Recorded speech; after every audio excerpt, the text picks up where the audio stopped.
welcome to Talking Talayotic. Today we have a new guest. Today we have Juan Nuevo. Actually, you will be seeing by the name, he is my uncle. He's my uncle. We have to say this. You copied my name. Yeah, I copied your name. That's true. Yes. And well, what to say about you? I mean, you are a little bit everywhere. I mean, that's just yeah. I mean, I'm just reading right now everything, and it's just so much to actually say. But let's say like this: you're a church leader, you're a speaker, you're a podcaster, a blogger, and a leadership coach who consults churches and not-profit help to lead them from develop their leadership, gives, I mean, it's a lot of things. I mean, really. You've been visiting also Africa, India, USA, many countries from the EU. Sorry, I'm that part. I'm Spanish still. You've been in Buckingham Palace. I mean, there's a lot of things to talk about today. And a lot of things to talk about. I think it's really interesting, especially for young teenagers or young people who actually needs that leadership development a little bit, that life coach that I think is needed. And also, let's talk about the Buckingham Palace a little bit, because that would be awesome. But Juan, what do you prefer? I respond to anything. To anything. So, Juan, something else you want to add to all of this? Not really. Really? Just like if there is nothing to add to it, isn't it? Yes. I think that what I didn't wrote there is on top of everything the things that I do, I suffer from a medical condition, which is called narcolepsy. Which obviously doesn't allow me to drive, but it also allows me to do a lot of sleeping. Wow, changing one thing for the other one. Yeah, a lot of sleeping in between. A lot of sleeping in between. Absolutely. But why don't we start a little bit talking, just explain a little bit about your life.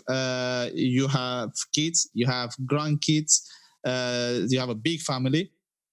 So why don't you introduce a little bit about your life, about where do you come from, because you are not from England, and right now you're living in England.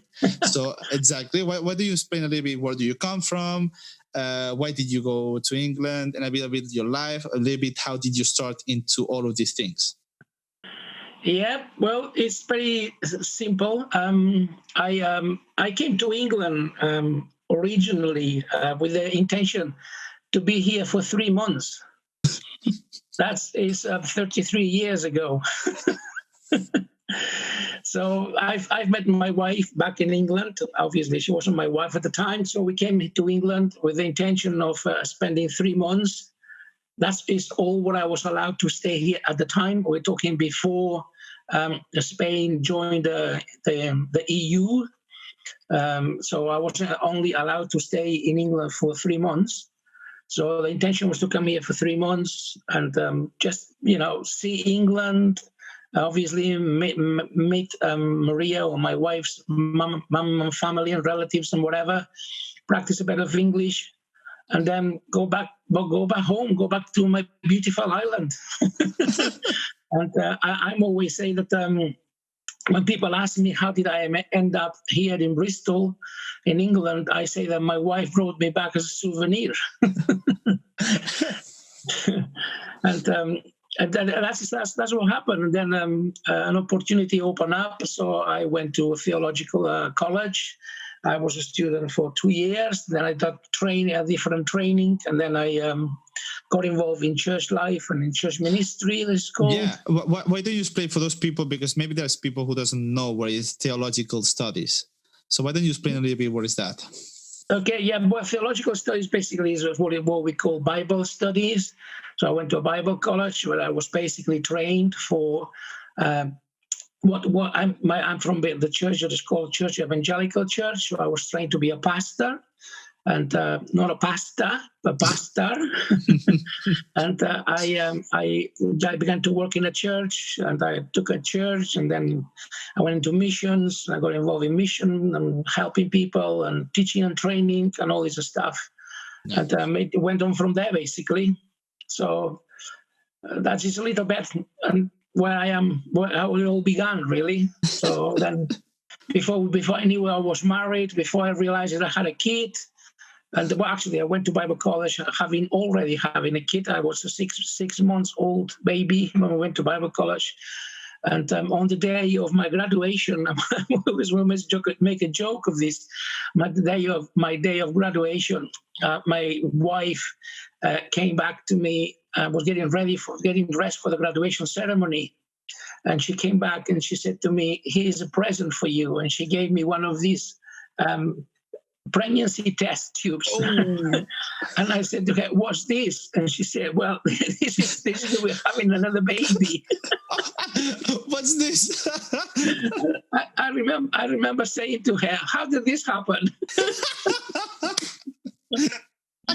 And so I had the privilege of going to the ceremony. My wife said to me, "Don't tell anybody. Don't tell anybody.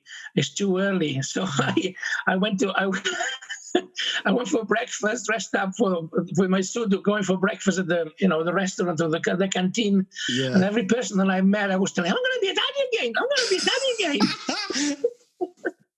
What did she say? And she said to me, she says, "I thought I told you not to tell anybody." And I said, "Well, I don't matter. We won't see them anymore. We'll be gone away from here in a week's time." So yeah, that is where. And then we moved to a city called Bath, where we started basically working in a church, and then from Bath we moved to a place called Yate, Bristol, and we developed from there basically.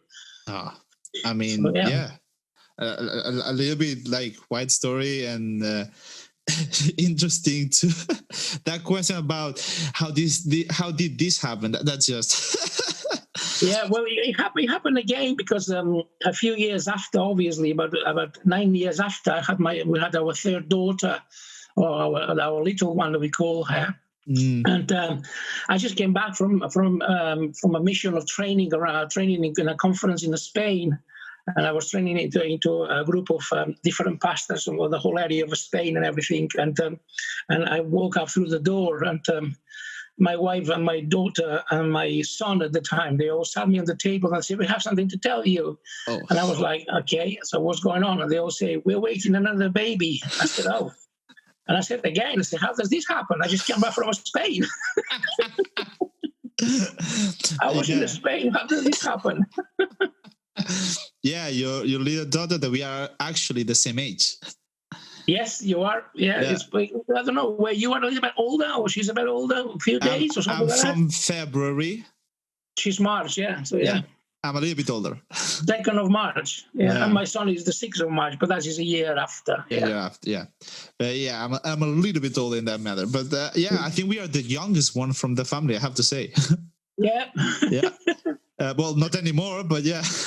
No. Not anymore. Life changes quick. Yes. But damn, okay, so you were born in Menorca, we have to say. We both come from the same place, and we both left. We are both from beautiful Mahon. Yeah, Mahon. Oh, yeah. I'm missing it. Well, you're not. You're from Alayor, not from Mahon. I'm from Alayor, yes. I'm from Alayor, but I spent a lot of time in Mahon. So it's like kind of missing it.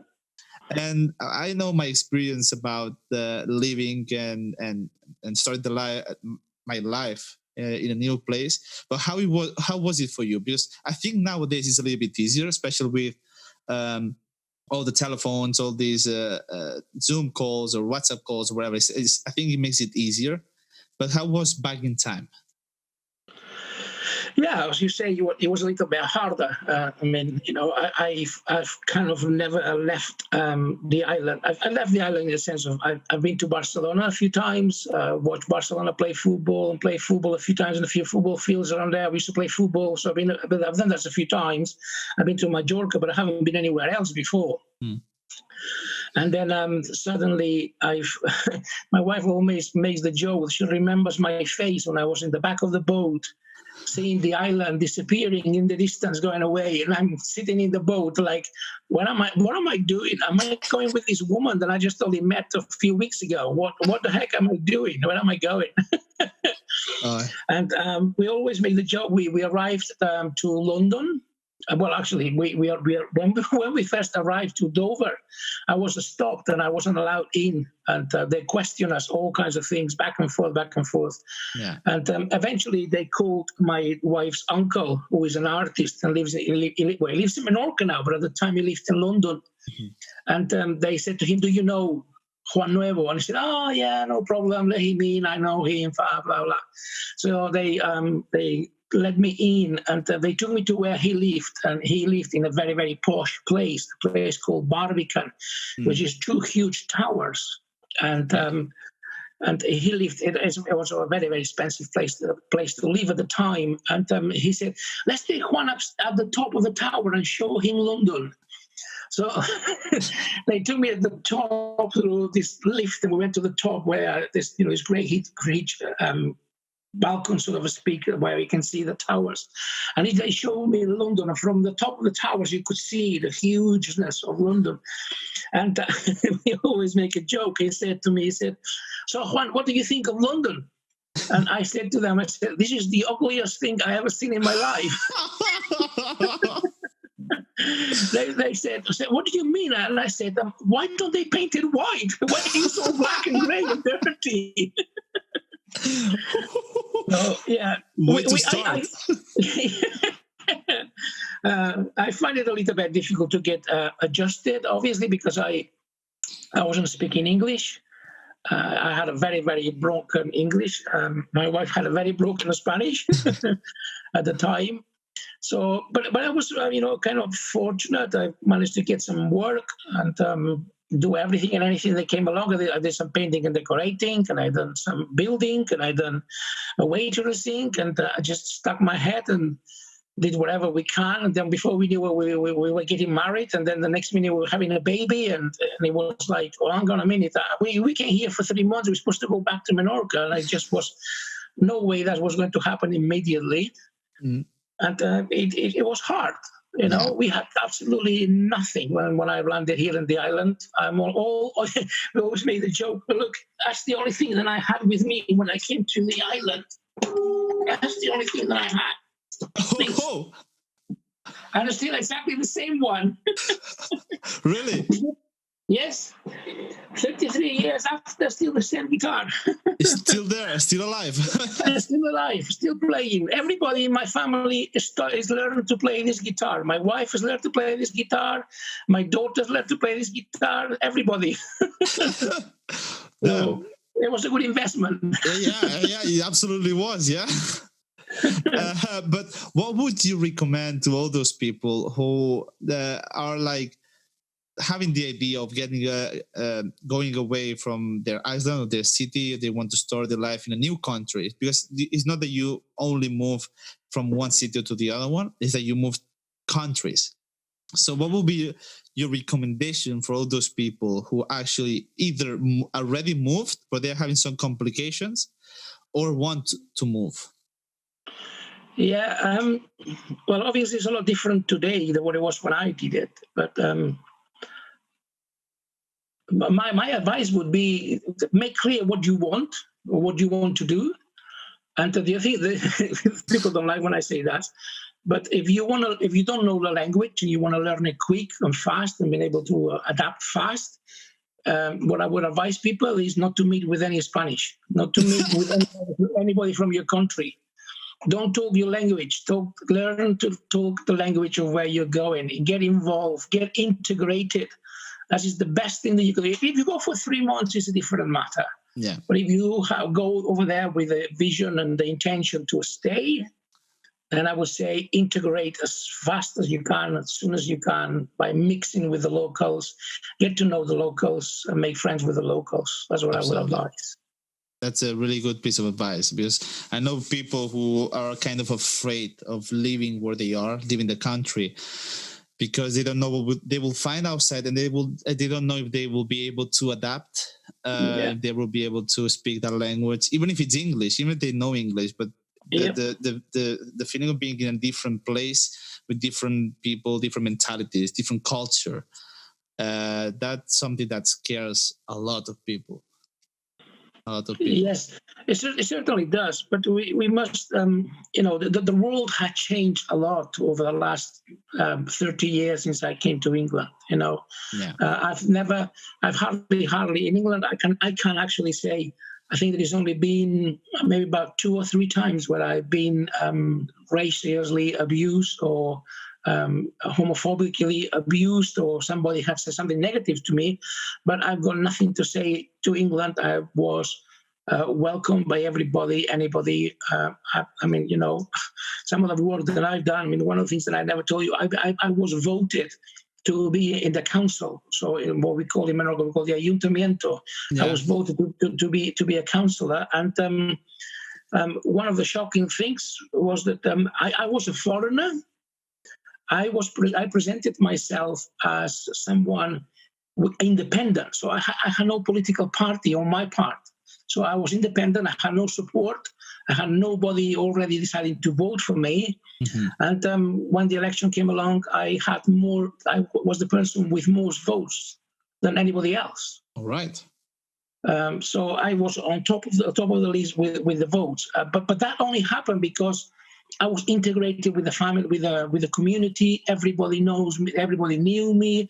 I was helping, organizing things and events, and whatever was happening, I was there involved. I was involved in the village hall. I was putting chairs out in the festivities. I was putting bounty out. I was helping in the fireworks. I was involved in the community, and people knew me and knew my willingness to help and to support them. That's what they wanted. And that's what they voted for. Of course. Yeah. I mean, helping other people. Yeah. The thing is just get involved with people, and not just only 1 or 2, make friends, get involved in the community. My wife is involved in the theater. I was involved in a football team, training, teaching children, playing football. I'm playing now walking football with the older people because it's the only type of football that I can play now. The walking type. So I'm always been a community person. I do loads and loads of things in the community, and everybody knows me for what I do in the community. And I think that is the key. Get involved in the community, make friends, people that you can trust, people that you can rely on. And that will help you a lot, create a success of what you want to do. Of course. But now talking about community, because I found it here a lot. I mean, I found a lot of difference between Spanish people and let's say Menorcan people and Swedish people, because here is where I am. A lot of different mentalities, a lot of different way of saying things. So I bet it's just the same in England. I mean, what did you find different that you actually said, like, that's really different? Everything. Everything. But you already said about the painting of the houses, that they were too black.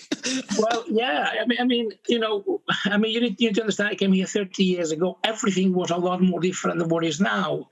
But you can begin from the language. Also, I moved in the middle of London, so London is huge, and it was kind of over, coming down on me eventually, because I just, used to my whole life. And then all of a sudden you wake up and you find yourself in the middle of London. It's like, hang on a minute, what's going on here? What is all this about? Yeah. So factors were fear, lack of trust, lack of unknowing, all these things that everybody faces, Yeah. But then I was missing the food, obviously. The food certainly was very different than what I was used to eat. Yes. I'm feeling you there. I mean, I'm missing a lot of the food. Well, you're in Switzerland, are you? It's Sweden. But at least you got IKEA meatballs, aren't you, over there? Yeah, that's true. But they are not the same. I mean, thankfully, my mom and my father, they sometimes like pack some bags or some like boxes, but they send me some things, and they also put some jamón serrano. They also put some Spanish or some cheese. They spoil you. Yeah, they spoil me in that way. Yes, so I still have the taste from there, but. I mean, I don't know in England, but here in Sweden, I have to say the weirdest thing I've seen in food was going to a supermarket and finding like a full stand of tubes, let's say aluminum tubes, like I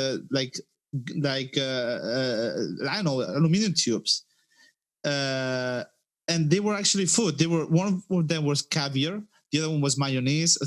things like this. I don't know, different sauces and different tastes, but they were in aluminum tubes. You know, like if it was a glue, the aluminum tube that you have for glue. Yeah. The same thing for food. I was like, what the fuck is that? Yeah. That was weird. But I mean, in England, there's a lot of fish and chips. Well, yeah, fish and chips is what is called here as a takeaway. So a lot of people Fridays or Saturdays will have a takeaway, so they will have a typical fish and chips. But it's not just only that. In the English food, the majority of the English food is what we call, or what they call 3 veg and meat. Okay. So they'll have chicken, pork, sausages, or beef, or something like that, and then they'll have carrots, peas, potatoes, or something like that. That's their basic everyday meal. Mm-hmm. I'm not used to it. I wasn't used to that at all, and I'm still not used to this at all. Our house has never become English on the cooking side of fish, because I don't cook that. I cook very differently than the things. And the food in the supermarket industry had changed as well since I came here. You know, it wasn't normal. You could buy pasta, but it wasn't kind of thing that you could have publicly just to go and buy pasta to cook. In a lot of supermarkets, when I came, pasta wasn't there. I remember when I remember when a little bit after we got married, and we invited my father-in-law, my mother-in-law, and my wife's brother and brother-in-law, and they came to our house and they stayed with us for about a week or 2 weeks. I don't remember exactly how long it was, but I don't cook. I do most of the cooking at home, mm-hmm. And they were really traditional North Yorkshire people, which is kind of traditional English people. And I remember one day I just cooked something, and I put some boiled rice at the side of a dish, and I did for like a guarnition, like a accompaniment, so to speak. And I remember Maria's brother looked at me and he said, rice for dinner? He said, we only have rice for pudding. Well, yeah, because they only have rice. They only used to have rice as a rice pudding. So arroz con leche, lo que le llamaban. So rice pudding is the only way that he knew how to eat rice. Oh. So for him to have it in a dish for everyday eat, that was like, what the heck is this? So yeah. But it was a bit different. Yeah, I bet so. I mean, I didn't find this much difference here. I found it a lot in people, in the way that they act and the way that they talk. Yes, I mean, here I think it's quite similar that in UK or in England, that they are really polite. Here, everybody is really polite, really calm. You can say certain things. And in Spanish, we are Spanish. I mean, it doesn't mean that we are like not polite, but we speak. We say the things, and we are open at this. And I found a lot of not to say problems, but difference in that matter. You know, I suppose it happened to you too before. Yes. England is very different. The England that you will find in the north to the England that you will find in the middle where I live, or the England that you have here further on the south. There's two different England, three different Englands, totally different Englands. I've noticed that more when I things about what was it? 2017. So I was looking. I just found this cutting of a newspaper. Okay. I don't know whether you can read it or no. Can you read it? Narcolepsy suffers hitching. Hitchhiking. Okay. So, out of stop. Yeah. All right. So what I did was, I this is a journey that I did to save money, to collect money for charity. Okay. And basically, I left my house. I lived outside of Bristol.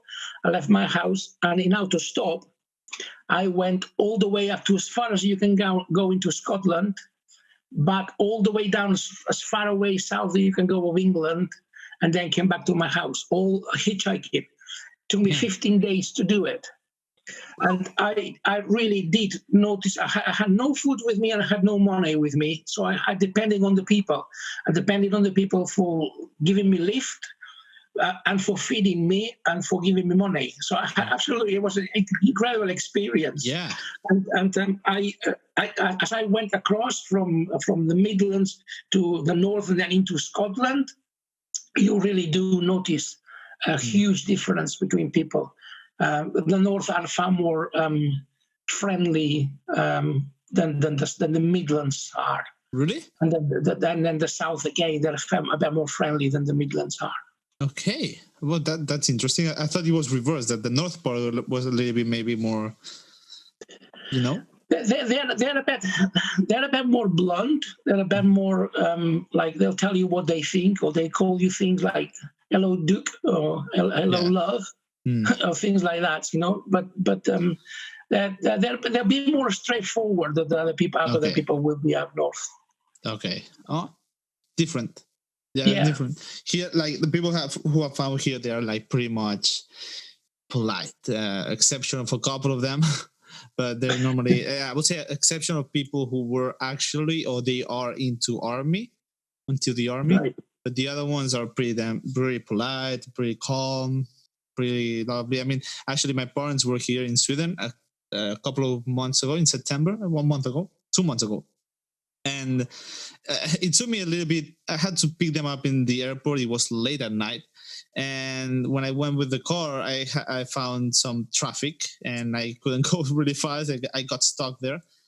And my father's phone was not working because different connection, different countries, so they couldn't call me and they couldn't receive any WhatsApp or anything. So and I was I reached there 30 minutes later. That I was supposed to be there.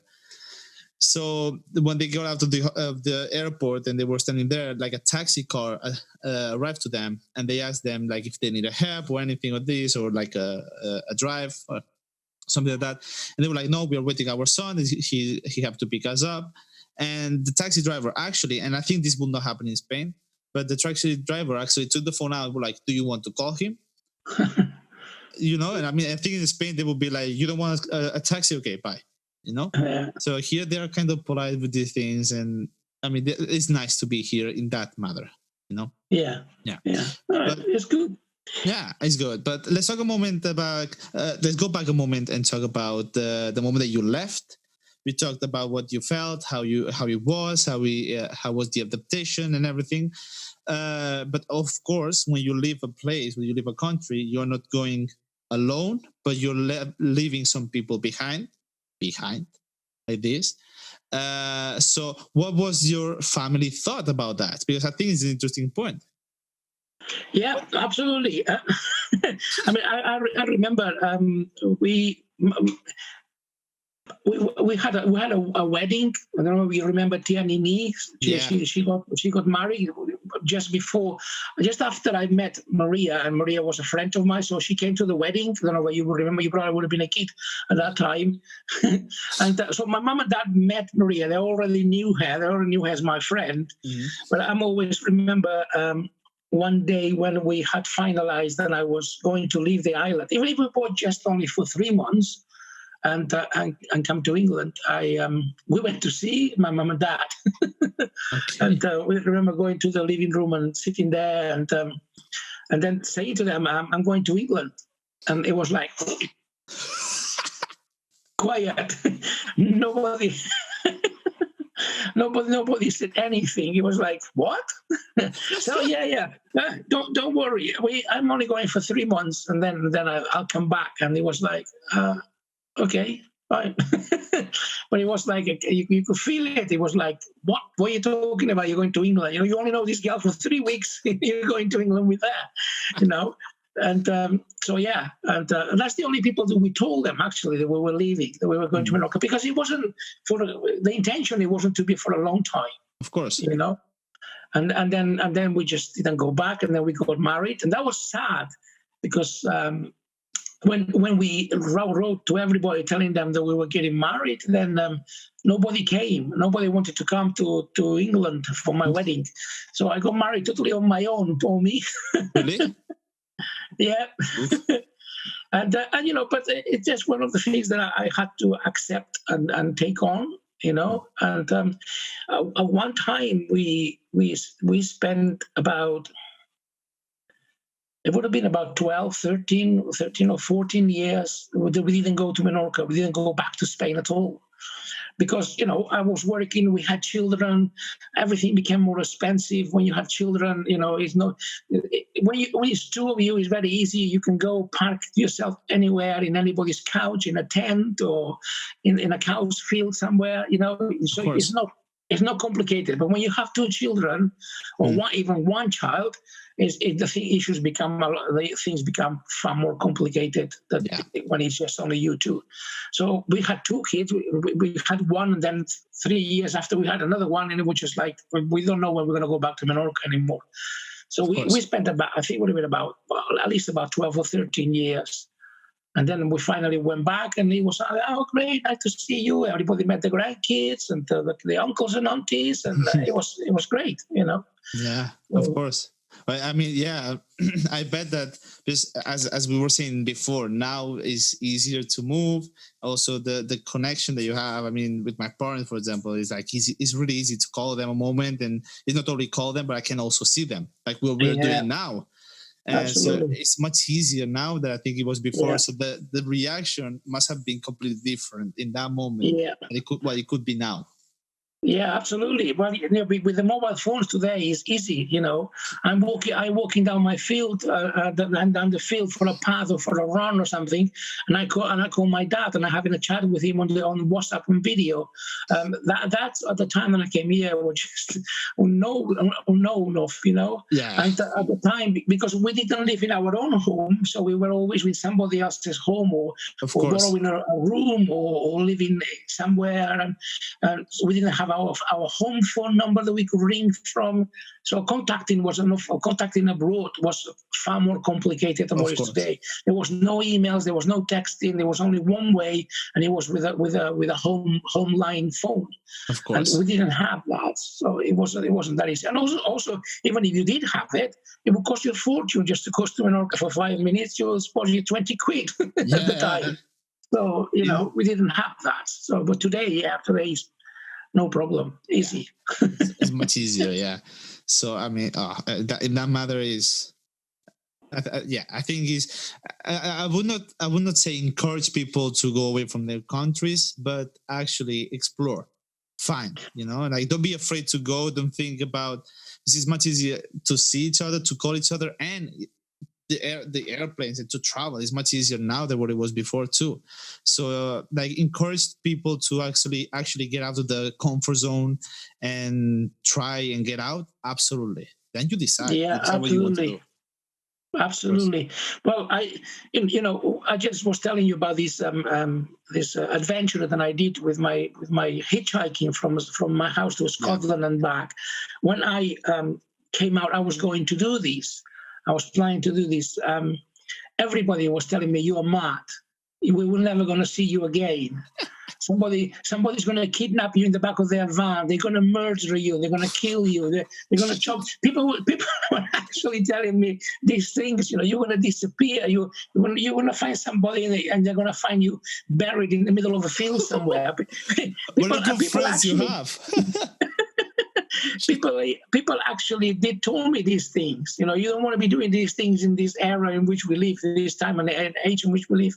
And I was telling them, well, if that's what's going to happen, then that's what's going to happen.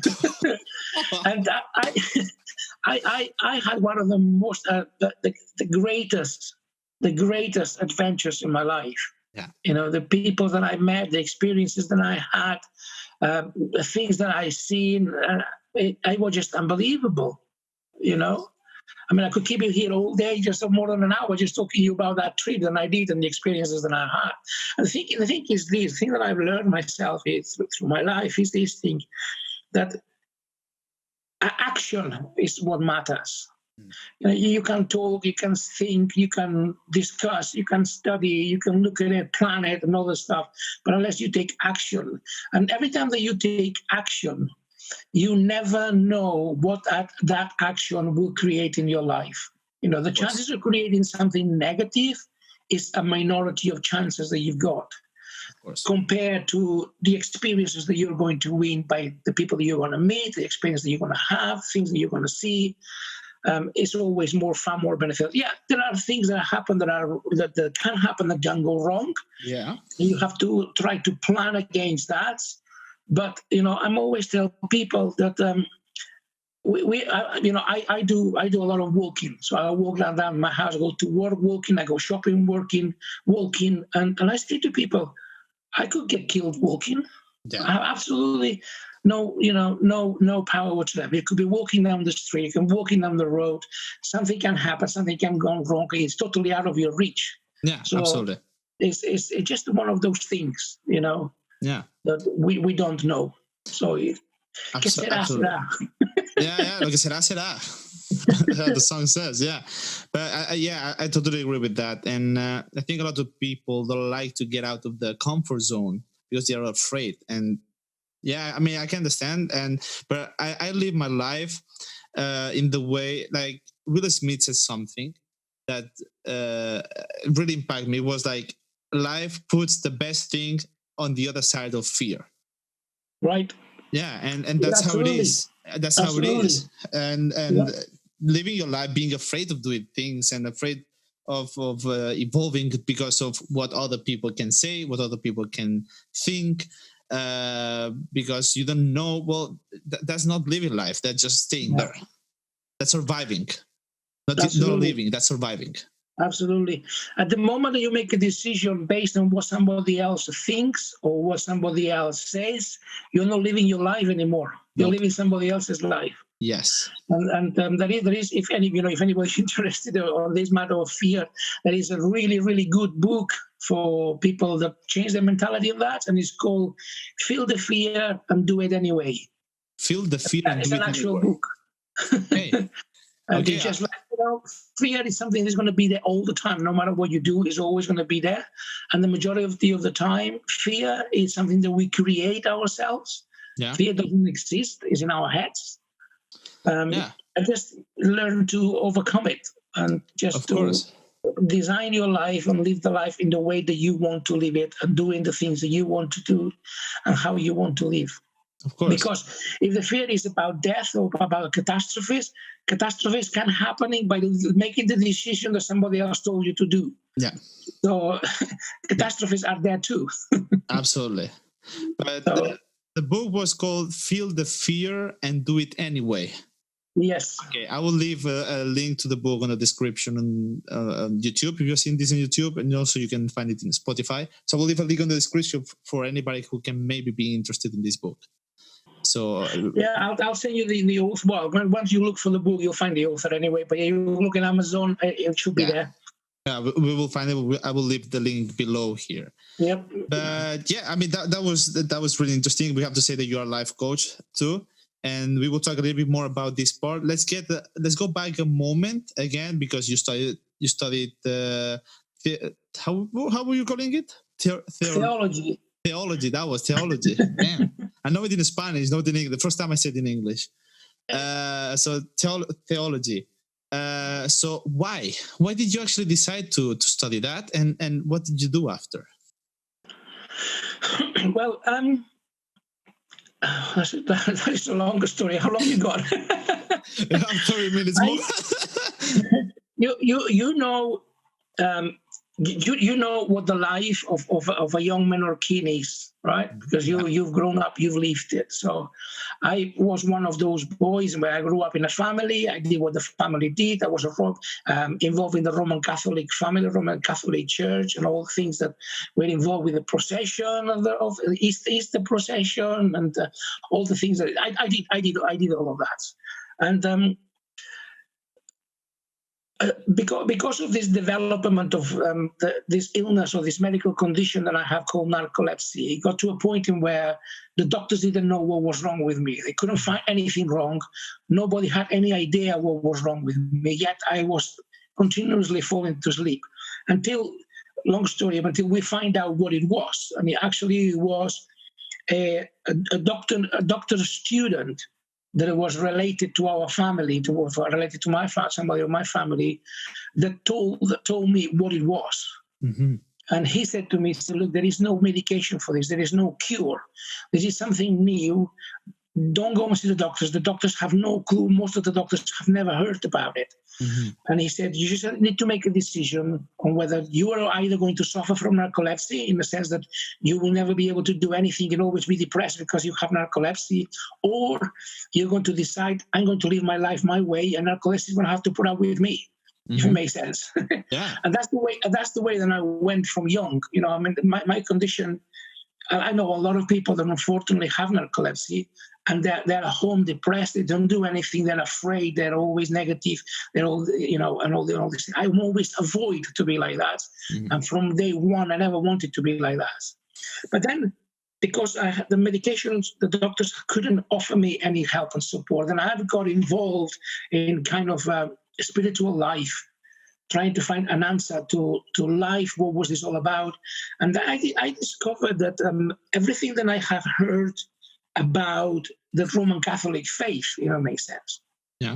I find it a way of living in it and expressing it. So it's almost like saying, I have heard about those things, but I got to a cross point in where I had experienced those things. And the way that I had experienced it, it wasn't the same in the way that I was living in and experiencing. So sometimes people ask me, why did I change religion? And I'm always say to them, I didn't change religion. I'm still a Christian. I would have changed religion if I would have become a Buddhist or a, you know, a Hare Krishna or a Hindu or something like that. Then I would have changed religion. I didn't change religion. I still a Christian. I just find a different way of expressing my Christianity and living my Christianity. Absolutely. And that is what I did. And when I came here to England, then I had the opportunity through different ways. They said to me, you could go to Bible college, you could learn English, you could be trained, and you can learn, because I was really hungry to learn about the Bible, the history of the Bible, and the history of the faith, and the things that I was believing, and the things that I was finding out. And that's how I did it. They asked me if I wanted to go to Bible college, or we applied to Bible college and was accepted. And then after 2 years of training, I did 3 years more of training. And then I went to a church where I started working. I became a pastor, a church minister, and I did all the training and preaching and loving the people of the church. And that's what I did. Of course. So that's how it all happened, really. Okay. I mean, yeah, it's let's say like this is a story where like you got into it because the family was like that, the same way I got into it. I mean, because families into it, they don't force you, but you still like grew up with this kind of environment. But then also because you experience it, I think that's a really important. I think that's also the point that made you actually decide and to switch it. The point that you actually experienced something that it gave you a faith, it gave a meaning or a reason for everything. Yeah. It's what I normally say is that I have heard about things, but then it came to a point where I was experiencing and living in it and understanding the things, and that is what really made me change. Of course. Not change the faith, but change the way in which I was expressing and living my faith. Exactly, and I think you said something really important. That is, you express it the way that you feel, or in your way. And for a lot of people, Christians are closed, are like church nerds, to say like this, church nerds that like they are against relationships, to say like this, if they are not married, or they are against this, against that. They are super close. They are the church, and it's not the same. And when you say I'm a Christian, I mean, I actually have the necklace here. When I say I'm a Christian, doesn't mean that I'm going to the church every Sunday, or doesn't mean that I'm into this. I express it my own way too, or I live it in my own way. Some things more into church, other things less into church. Being a Christian doesn't mean only being into the church, right? That is a difficult one. The reason why it's a difficult one is because, you're right in some of the things that you say. The biggest issue that we have is that in the second century, Christianity was made a religion. Yeah. Before that, it wasn't a religion. It was a way of life. Jesus never started a religion. Jesus started it a way of life, Right. a different way of thinking, and a different way of expressing what you believe. Right. That's what he came to do. So, but to what you're saying, well, we can live it in our own way. Yes, within the context of the Christian faith, if you want, if you understand it, and the Christian faith within the context of Christian faith, the church is very important, because the church is not. The church is very important, not for the sense of the liturgy of the church. I don't know if you understand what I'm saying to you now. Yeah, so I understand. It's not about the form of the church, or going to church and listen to somebody sing, preach, teach. It's not about that. That's not the church. That is an activity of the church. That's what I meant. That's actually what I meant. Like, the church, I live my way. The church is a group of people. The church is not a building. The church is not an activity. The church is not a belief. The church are the people. The people are the word church. The word church simply means is the word community. So the community of people is a community we all have something in common. That's where the word comes from. What do we all have in common is the same way of thinking, in a way to wanted to follow Jesus. That's what we have in common. That is our community. That's what I meant. I mean, that's what I meant. Like, when I say, like, I don't want to say that the church is not important. The meaning of, for me, being a Christian means following that lifestyle, or like that way of living that they had before, that mentality, that things that Jesus teaches, or that put in the society. But it doesn't mean that I'm into the church, the physical church, listening to somebody every Sunday. And I don't think neither that that's all the meaning of being a Christian. For me, expressing in my own way would mean following that mentality, or that lifestyle, helping others, being truthful, all the mentality that he actually teaches us, without having to be in a church every Sunday, into the physical church every Sunday. That's what I meant. Yeah, that's right. Like, being in the community, being with people with the same belief, the same faith. That's what I mean. A lot of people get confused with, if you're a Christian, means that you are into the church every Sunday. No, doesn't mean that. Well, it can't mean that if that's what you want to make it to mean. But that's not what it means. Exactly. It's not exactly what it means. So it's an important point to differentiate one thing with the other one. Yeah. So, for example, if you ever watch any films about the life of Jesus, the life that Jesus lived with his disciples, or the life that Jesus lived with his apostles, that's what church. Probably church didn't exist at that time, because the church happened after Jesus left. Yeah. And that is basically church, is doing life together, sharing life together in a community of people, not in a building and not in a system. Exactly. That's the important message that there are not a lot of people saying or understanding. And I think that's really important what you just said. For everybody, you should have clear what he just said. It doesn't mean the physical church is the community. Yeah. Exactly. But then, so you were a pastor. You were inside the church. I was in church every Sunday preaching. Everything we just said, just throw it down. And every Wednesday praying. Everything we just said, just throw it down. Yeah, everything you just went out the window.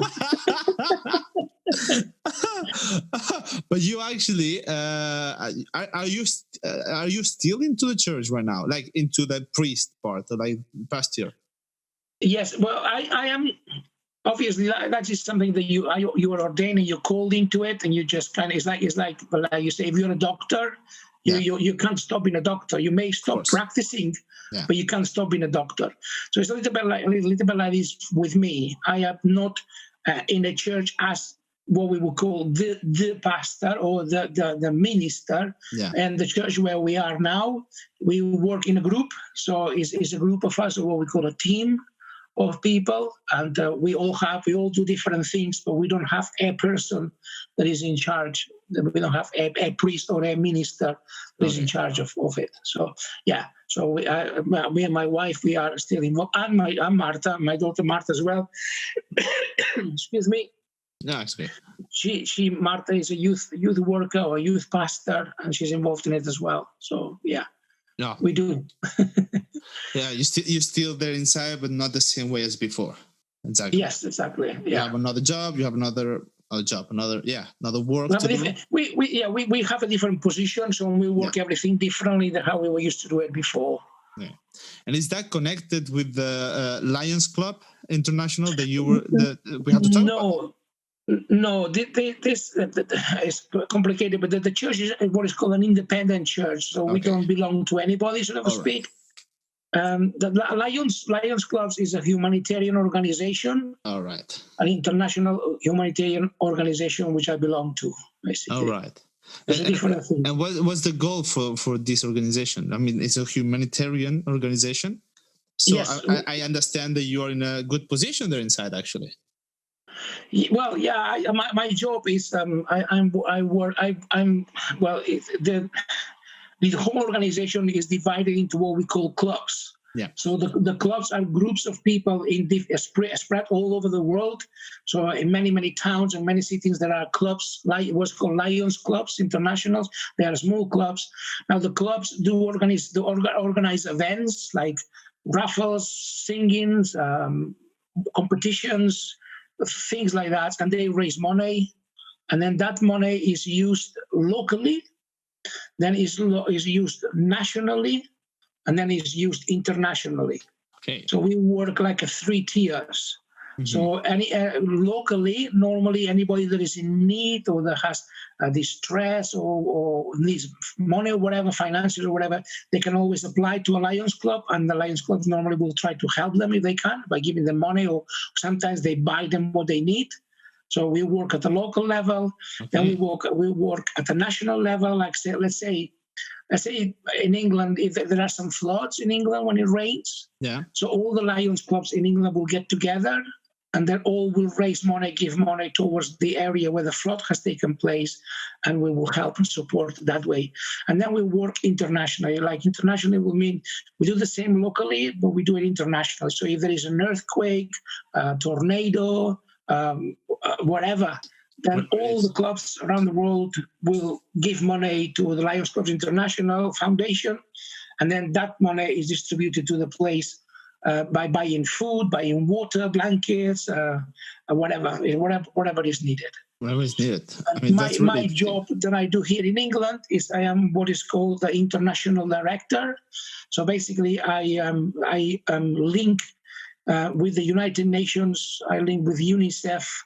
I link with WaterAid, all these organizations. So what happens is, I say there is an earthquake or a catastrophe somewhere, and in that place where that happens, there is no Lion Clubs, right? So then what we do is we look for what we call partners. So we look like with the World Health Organization or the Refugees Organization or UNICEF or somebody like that. We link with them, and we provide them what they need. Of course. So there's 2 ways or 3 ways of working. That's what we do. Okay, that's a really interesting job and really helpful and important job, I would say, organization to this. That I suppose they have a website where when people can check just type in Lions Clubs International, and the website will come. And if you want to find out if there is any clubs in your area, there's a place on the website that will say, search for Lion Clubs. Okay. Have your postcode or your city or your area, and all your clubs will come up. They are all over the place. They're all over the world. We are called, or we are known as the largest volunteer organization in the world. We have 1.4 million volunteers. Oof. So we are huge. Yeah, you are.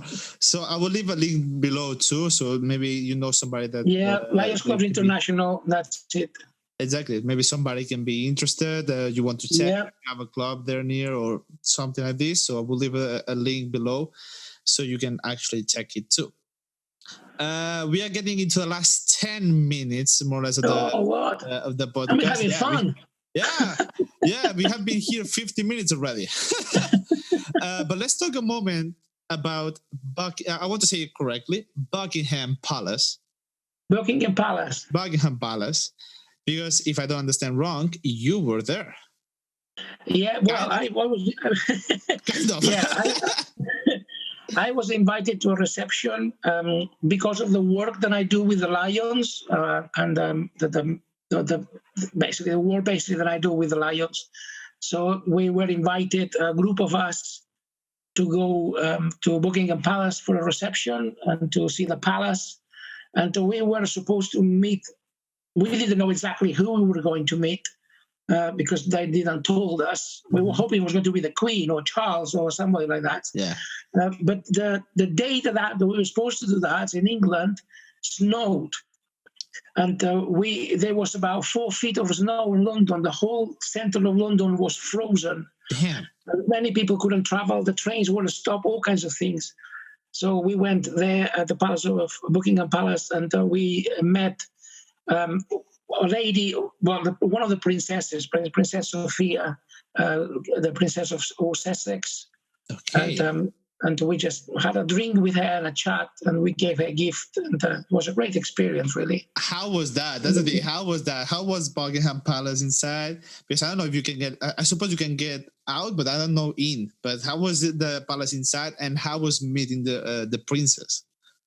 Yeah, no, the experience was unbelievable, really. Obviously, as you can imagine, you get there, you're treated like, like royalty yourself when you get there. You've got all the soldiers everywhere and looking after you, taking you through, taking your coat. The place is just unbelievable. It's just something incredible. The carpets are so thick that you can even sleep on them. They're thicker than a mattress. Really? Yeah, that was incredible. Yeah. So and then we just I got a picture of me talking to the princess. So it was really nice. She was very nice, very welcoming, very friendly, chatting to us, asking us questions about different things, and it was great, really.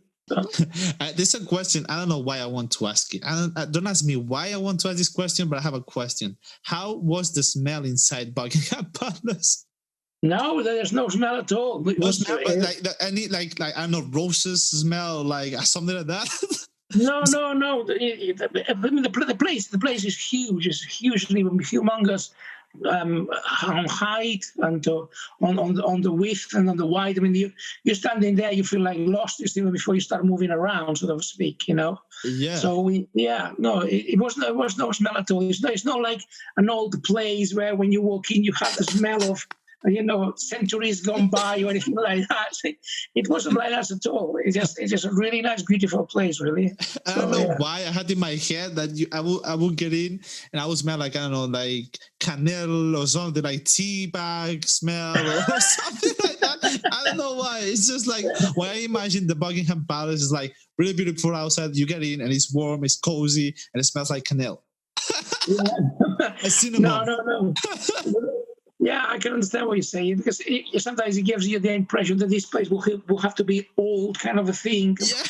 One look after, but when you walk in an old house, an old person's house, you can have a kind of a smell. You can expect that kind of thing. No, it wasn't like that at all. Not at all.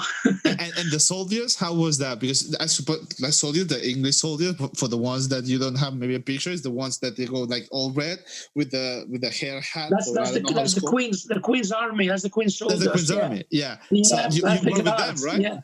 Yeah, they were there. And how? Because I know they are really strict and really like focused. They don't get out of the paper anymore. I mean,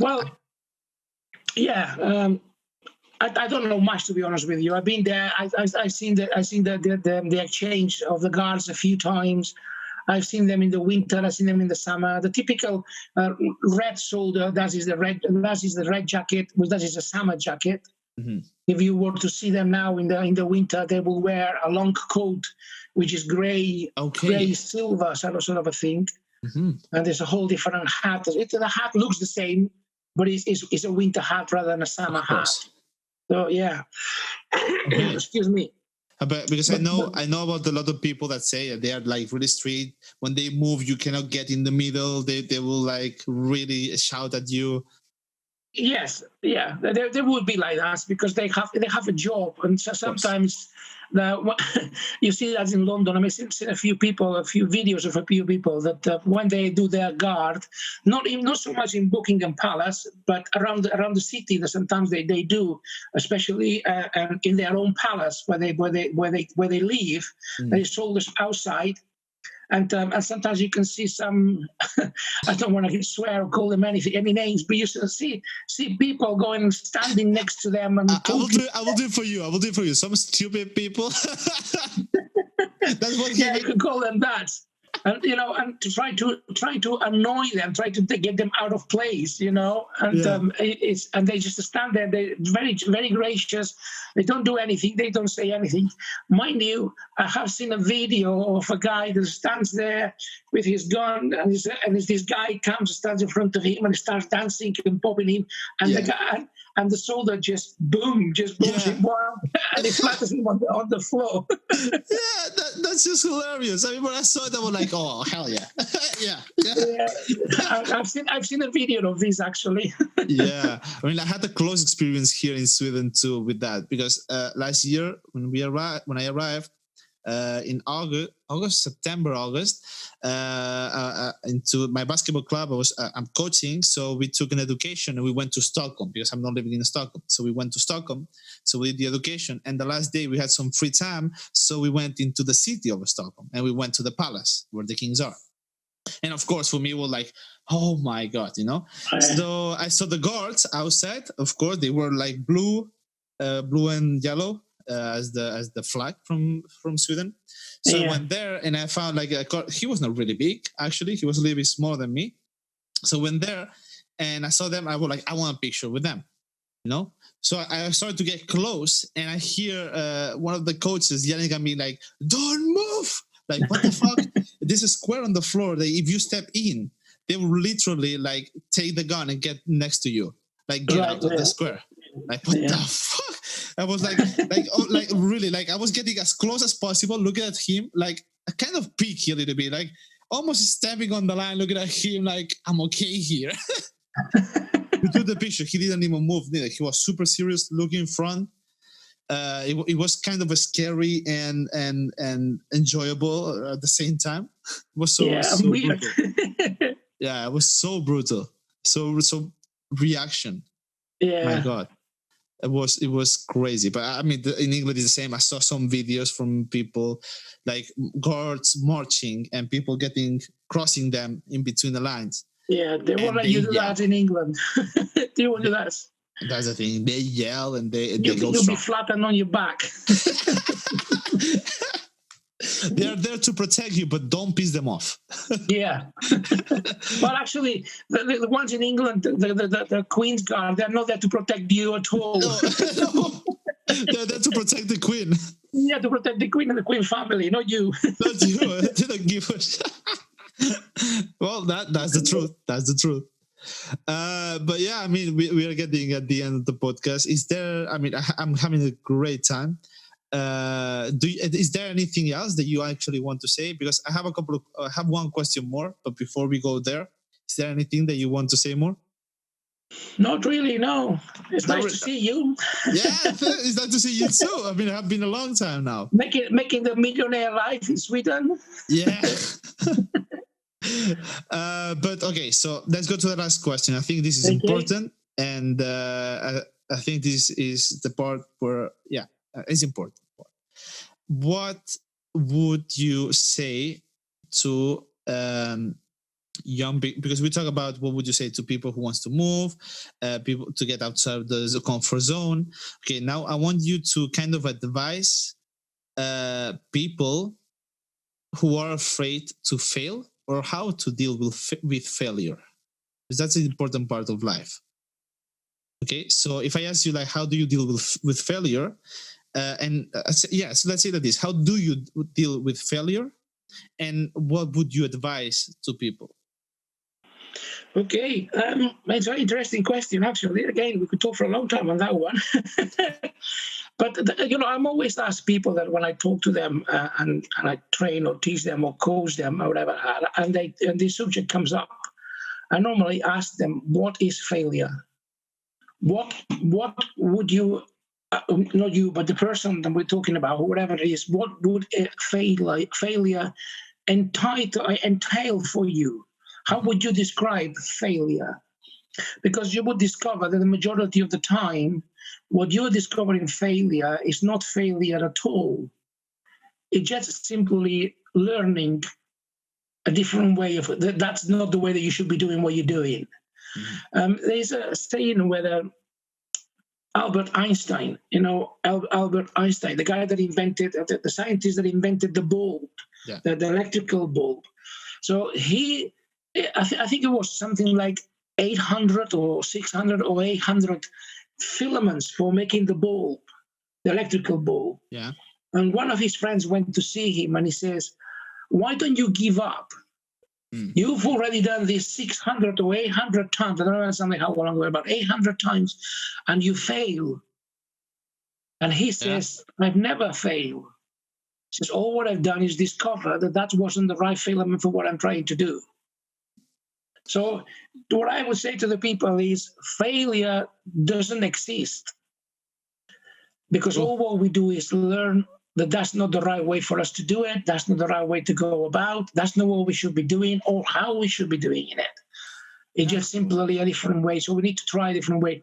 Failure doesn't exist. What exists is giving up, I say. So if things don't work in the way that you want them to work, so that's not failure. That if you stop doing it, that's not a failure. That is you giving up. Now that is a whole different thing than failure. I will say people all the time, I tell them,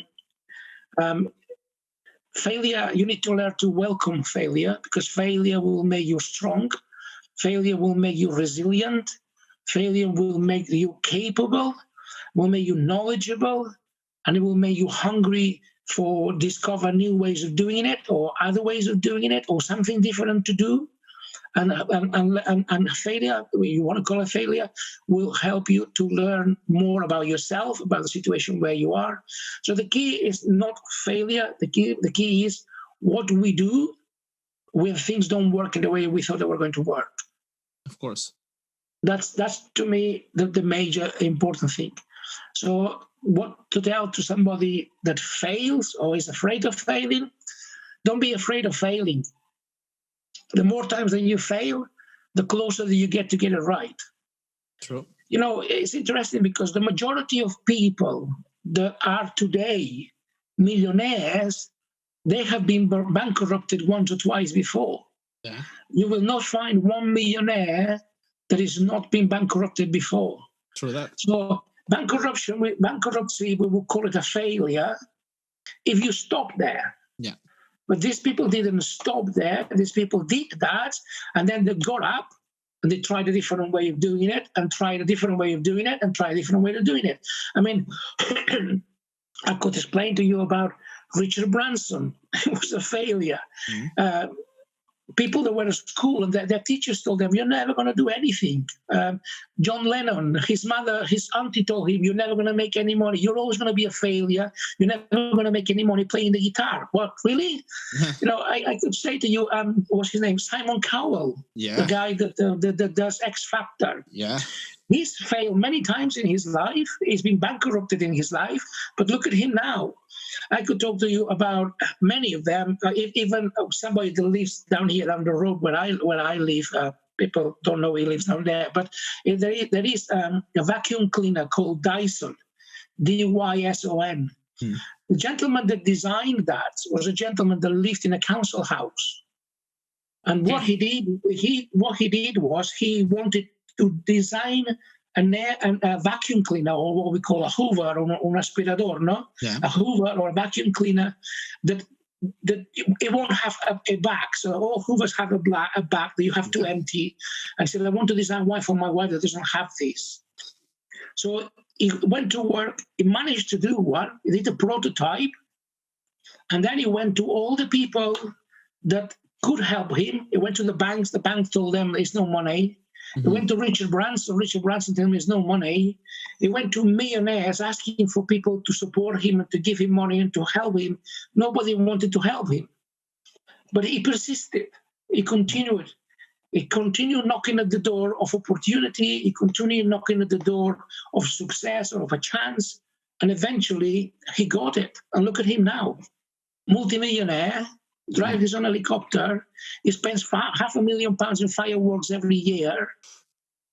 And he lives a life of luxury. He's got more land than the Queen. See, but in the eyes of people, he was a failure. Of course. But failure, as I say, doesn't exist. You fail, you fall, you get up, you dust yourself, and you start again and try Absolutely. to do it differently. That's what I would say. Those. Probably been a long-winded talk.